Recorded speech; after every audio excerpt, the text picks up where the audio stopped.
भले ही सरकार ह बेटी सुरक्षा पर तमाम योजना चलावत है, फिर उन्हें आज भी कई लोगन मन के सोच नहीं बदल पाए हैं।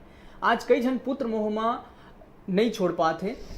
ऐसने मामला जांजगीर चांपा जिला के अंतर्गत हसौद थाना क्षेत्र के ग्राम अमौदा लिया है, जहां एक घर में लगातार दो बेटी हुई तब पति द्वारा लगातार पत्नी ला प्रताड़ित करे जात रही। ये बात ले तंग आके पत्नी है अपन दोनों बेटी जेमा की उम्र 3 बछर और एक नवजात ला कुआं में फेंक दी और स्वयं कुआं में कूदे पर जात रही, जिला देख के लोगन मन ओला बचा ले, फिर दोनों लड़का ला नहीं बचाए जा सकिस।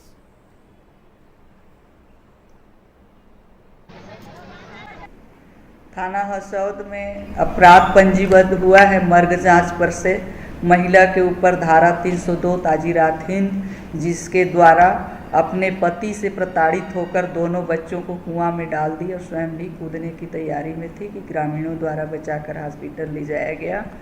अपराध पंजीबद्ध पश्चात विवेचना के दौरान अपराध प्रथम दृष्टा सबूत पाए जाने से दोनों को हिरासत में लिया गया।